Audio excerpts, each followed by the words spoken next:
నమస్తే రమగారు. నమస్తే జయ. రమగారు, ఏదైనా మంచి స్టోరీ చెప్తారా? యశోవంతుడి కళ చెప్తాం. కొంచెం పెద్ద కథే, మరి చిన్న కథ కాదు. పూర్వం కాణాన దేశం అని ఒక దేశం ఉండేదట.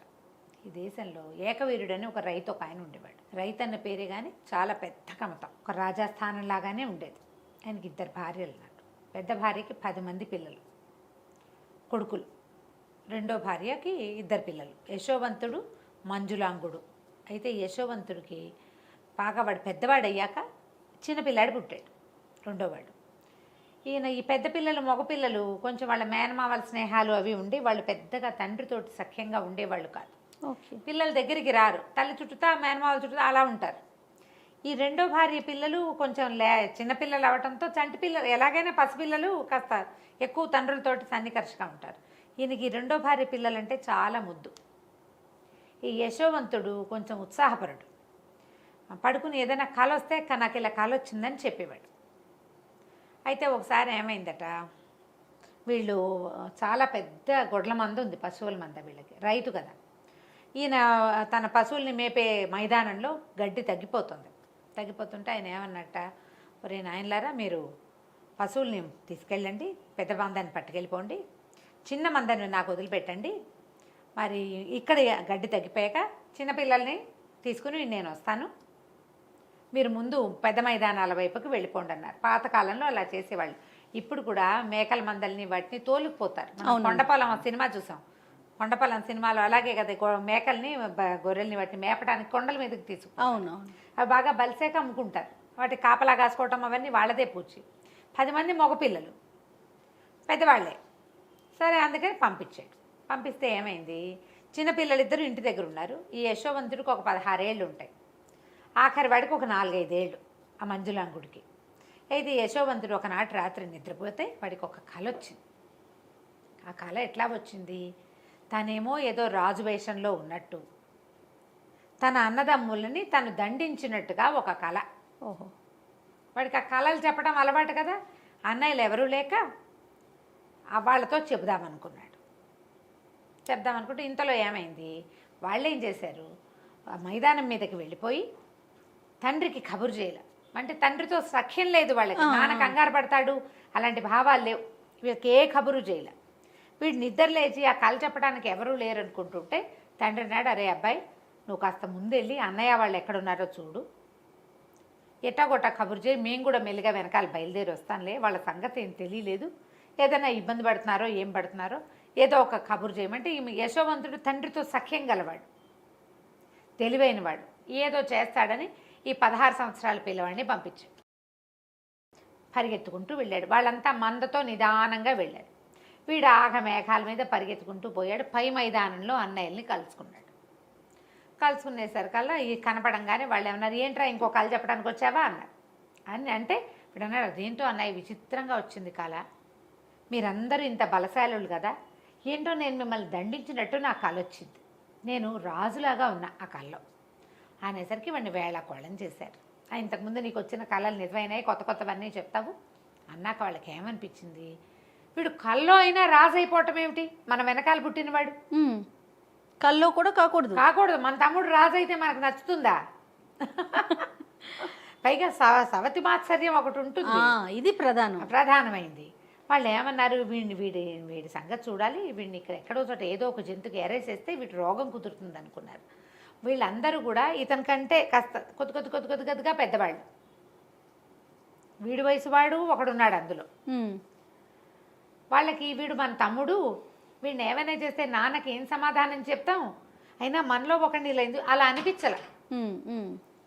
2-3 వీడిని ఇక్కడే పాతేద్దాం అలా అనేసరికలు మిగిలిన వాళ్ళు ఒప్పేసుకున్నారు. ఒప్పేసుకుని వాడిని ఏం చేశారు, పట్టి తాడు పెట్టి ఈడుస్తూ తీసుకుపోయారు. ఎక్కడో చోట వదిలేయటాన్ని కట్టేసి ఈడుచుకుపోతుంటే ఏమైంది, వీళ్ళకి ఎవరు కనిపించారు, ఆ దారిలో బానిసల్ని కొనుక్కునే ఒక వర్తకుల బిడారు వెళ్తారు. వాళ్ళు అనుకున్నారు, వీడిని మనం మట్టు పెట్టడం ఎందుకు, అక్కడికి వెళ్ళి పని చేసుకుంటాడు, వీడి వల్ల మనకు డబ్బులు వస్తాయని ఆ బానిసల బిడారికి 20 దినారాలకు అమ్మేశారు. 20 కాసులకి అమ్మేసి డబ్బులు జేబులో పెట్టుకున్నారు. మాట్లాడకుండా ఊరుకున్నారు, తండ్రికి చెప్పాల.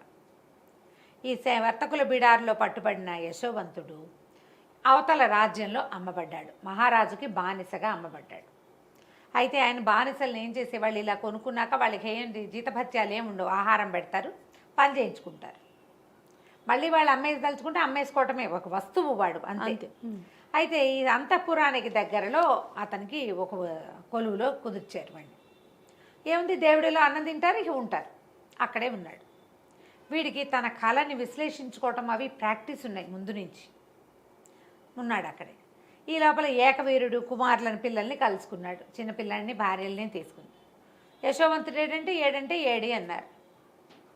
మమ్మల్ని చూసి వెనక్కి వచ్చేసాడు, మాకు తెలియదు అనేసరికల్లా అయ్యో చిన్నపిల్లాడిని క్రూర మృగాల బారిన పడేసేసారని ఆ పిల్లవాడి మీద బెంగతోటి చిక్కి శల్యమైపోయాడు తండ్రి.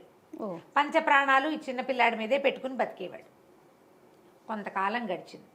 అయితే యశోవంతుడు చేరిన రాజ్యంలో రాజుగారికి ఒకనాటి రాత్రి ఒక కల వచ్చింది. చాలా విచిత్రమైన కళ. ఆయన ఎందరికో చెప్పాడు.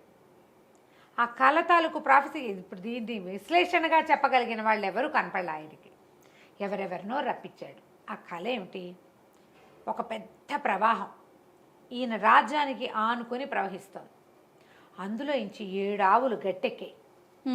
7 ఆవులు ఎంత పుష్టిగా ఉన్నాయో, పెద్ద పెద్ద పొదుగులు, పెద్ద పెద్ద ఆవులు, ముట్టుకుంటే జారిపోతాయి చేతులు, ఈగబడితే జారేంత నున్నగా ఉన్నాయి. ఈ 7 ఆవులు మైదానం వైపుకి వచ్చి నుంచున్నాయి. ఇంతలో మైదానంలో నుంచి 7 బక్క చిక్కిపోయిన ఆవులు వచ్చినాయి. చూస్తూ ఉండగానే ఈ బక్క ఆవులన్నీ కలిసి ఈ పుష్టిగా ఉన్న ఆవుల్ని మింగేసాయి. వింతగా లేదు కళ. ఈ వింత కళని ఆయన ఎందరికో చెప్పాడు. పుష్టిగా ఉన్నాయి ఆవులు అనగానే గోదర్శనం మంచిది, కాబట్టి గోవుని తినేయడం మంచిదని ఎలా చెప్తాం? పోనీ గోవుని పులో సింహమో కాదు, గోవే తినటం. దాంతో జనాలు ఎవరు చెప్పలేకపోయారు. అయితే ఆయన మాట్లాడుతూ ఉంటే అది తెలియండి అన్నాడు వీడు పక్కన నిలబడి. ఆయనకు అర్థం కాలేదు. ఏమిట్రా అన్నాడు. అనేసరికి మీకు వచ్చిన కళ మన పరిస్థితిని సూచిస్తోంది ప్రభు అన్నాడు. నీకు అర్థమైందా అన్నాడు ఆయన. సైనికుడుగా నుంచున్నాడు యశోవంతుడు. నాకు అర్థమైంది ప్రభు అన్నాడు. ఏమర్థమైందో చెప్పు అనగానే 7 పుష్టి ఆవులు అంటే 7 సంవత్సరాల పాటు మనకి బ్రహ్మాండంగా పంటలు పండుతాయి, అద్భుతంగా పంటలు పండుతాయి. తర్వాత 7 బక్క చిక్కిన ఆవులు మైదానంలో నుంచి వచ్చాయంటే మనకి క్షామం రాబోతోంది 7 ఏళ్ల తర్వాత. ఓహో, ఇప్పుడు మనం ఈ 7 ఏళ్ల సంపదని, ఇప్పుడు ఈ 7 ఏళ్ళు మనం అనుభవించిన సంపత్తుని ఆ తర్వాత 7 సంవత్సరాలు మనని నాశనం చేసేస్తాయి. మనకి రాబోయే మంచికి చెడుకి సూచన ప్రభు మీ కళ అనగానే ఆయన ఆశ్చర్యపోయాడు. ఆ సభలో ఉన్న కార్తాంతికులు ఒకళ్ళిద్దరు ఇది కరెక్ట్గా ఉందని చెప్పారు. ఓకే, మాకు తట్టలేదు, ఏదో అందుతోంది కానీ వీడు బాగా చెప్పాడు అనగానే ఆయన అన్నాడు యశోవంతుడిని, సరే ఈ కళని నువ్వు మేనేజ్ చేయి, ఎట్లా చేస్తావో చెప్పు. అంటే ఏముంది, 7 ఏళ్ళు మనం సంపాదిస్తాం, ఒక్క గింజ వృధా కానివ్వద్దు, నిలవ పెట్టుకోవాలి. ఇప్పుడు ఈ సంవత్సరం మనకి బాగా ఎకరానికి 36-40 బస్తాలు పట్టేది 60 బస్తాలు వచ్చిందనుకో, నువ్వు తిన్నంత తిని పారబోసినంత పారబోస్తావు. వచ్చే మొదటి 2 ఏళ్ళు జాగ్రత్త పడతావు, నెక్స్ట్ నెక్స్ట్ ఇయర్ ఇంకో 4-5 ఎక్స్ట్రా పండుతాయి. 2 ఏళ్ళ తర్వాత నీకు జాగ్రత్త వస్తుందా? అస్సలు రాదు. అదే చాలా మంది బిజినెస్ పీపుల్ చేసే పనులు ఇవే. లాభాలు వస్తుంటే ఒళ్ళు తెలియకుండా అయిపోతారు, సడన్గా నష్టం రావడం మొదలు పెడుతుంది. పాత లాభాలేమో వీళ్ళు బుడాయించేస్తారు, నష్టం రావడం మొదలుపెట్టాక ఇంకా కవర్ చేసే వీలు ఉండదు, ఇలా అయిపోతాం. సరే రాజు అన్నాడు, ఓ పంచి దీన్ని ఎట్లా ప్లాన్ చేయాలో చెప్పు. నువ్వు ఇంత ఐడియా ఉన్నవాడివి, నీకు ఐడియాలు లేకపోవటం ఏం లేదు. అబ్బాయికి 16వ సంవత్సరంలో వీళ్ళకి దొరికాడు. 20 ఏళ్ళు దాటాక ఈ అవకాశం వచ్చింది అతనికి.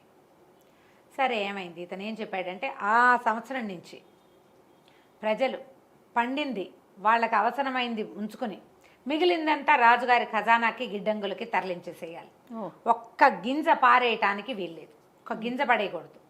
మొత్తం గింజలన్నీ రాజుగారి గిడ్డంగులు, దానికోసం పెద్ద పెద్ద గోడౌన్లు తయారు చేయించాడు అతను.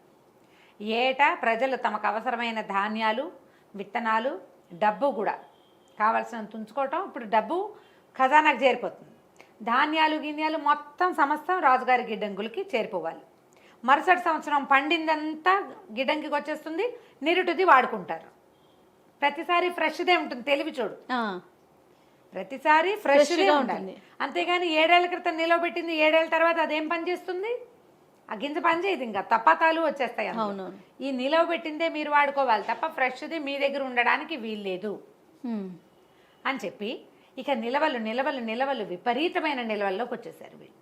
ఈ 7 ఏళ్ల తర్వాత పంటలు పండటం స్లో అయిపోయింది. ఈ మొత్తం ఈ దేశానికి చుట్టుపక్కల అన్ని దేశాలలోనూ కూడా క్షామం వచ్చేసింది. ప్రజలకు ఏ ఇబ్బంది లేదు, హాయిగా ఉంది వీళ్ళ దేశం. అయితే ఈ యశోవంతుడి ఒరిజినల్ దేశం ఉంది కదా, కానాన్ దేశం, అక్కడ కూడా వచ్చింది ఈ సమస్య. గింజలు లేని పరిస్థితి. ఓ 2 ఏళ్ళు 3 ఏళ్ళు మేనేజ్ చేశారు పాత గింజలతోటి. క్రమంగా పండకపోతుంటే నిరుడేశం గింజలు ఒక్క విత్తనం పైకి రాలేదు. ఇంకా తర్వాత ఏం చేస్తే ఏదో ఇన్ని వచ్చినాయి, అవి మళ్ళీ విత్తడానికే పనిచేస్తాయి, తినడానికి పనికిరావు, లేవు.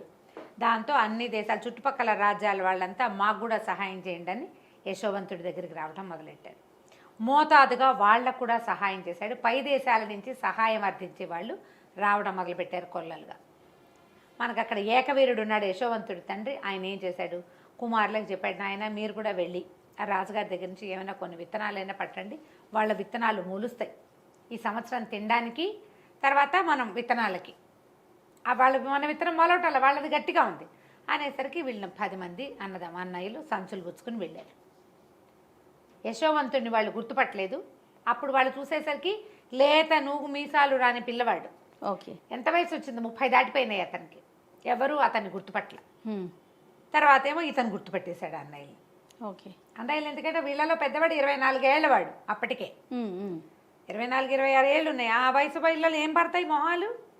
అన్నయ్యలు గుర్తుపట్టాడు. అక్కడి నుంచి మీరు వేరే దేశం వాళ్ళు కాబట్టి మేము మీకు ఇవ్వము అన్నట్టుగా మాట్లాడితే బతిమలాడారు. కాదండి, మేము ఇంచుమించు ప్రభువు మా తండ్రి మా ప్రాంతానికి, ఈ కానాన్ దేశానికి చాలా పెద్ద కమతం. మేము 12 మంది అన్నదమ్ములం, మేము ఇప్పుడు 10 మంది వచ్చాం. మాలో ఒకడు చిన్నప్పుడే క్రూర జంతువుల పాల పడిపోయాడు. చిన్నపిల్లాడి మీద ప్రాణం పెట్టుకుని ఉంటున్నాడు మా నాన్న. మాకు ఇంకా వేరే దారి లేదు.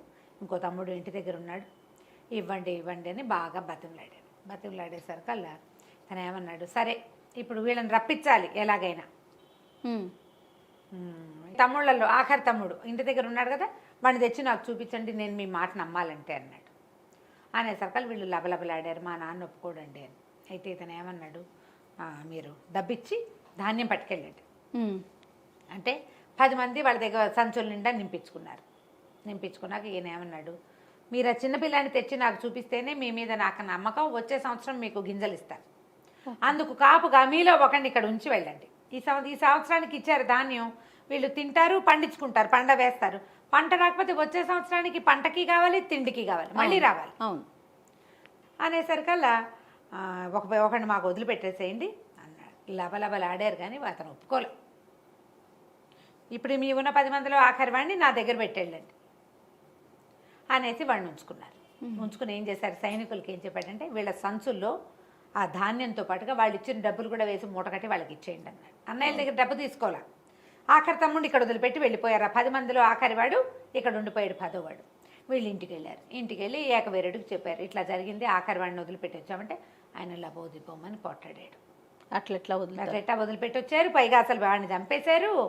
ఇప్పుడు ఈ పిల్లాన్ని కూడా ఎవడేదానో కొట్టడానికి తీసుకెళ్తామంటున్నారు. వీడు లేకుండా నేను బతకలేనంటే బతిమలాడారు. కాదు నాన్న, ఒకడినేమో దిగబెట్టి వచ్చాం, మీరు 10 మంది అందరూ కనపడండి అని అడుగుతున్నాడు. అందుకని ఈ పిల్లాన్ని కూడా తీసుకెళ్ళి చూపించి జాగ్రత్తగా తీసుకొస్తాను, చిన్నవాడు కదా వాడు. అవును. మళ్ళీ మనకి ధాన్యం కావాలంటే ఇప్పుడు వెళ్ళలేదనుకో, వెళ్ళొద్దు అంటే మానేస్తే తమ్ముడు అక్కడ ఉండిపోయాడు. రేపు మళ్ళీ ధాన్యం తెచ్చుకోవాలంటే ఎట్లా చేస్తాం? అందుకని మంజులాంగుడిని తీసుకెళ్తామని బతిమలాడి తండ్రిని ఒప్పించి ఆయన నెత్తినోరు కొట్టుకుంటుండగానే చిన్న తమ్ముడిని తీసుకుని బయలుదేరారు. ఓకే. తమ్ముడు అప్పుడు ఇతను వచ్చేసే నాటికి 4-5 ఏళ్ళవాడు. ఇప్పుడు ఎన్నేళ్ళు అయింది, పిల్లాడు ఇంత ఎత్తయ్యాడు. ఓకే.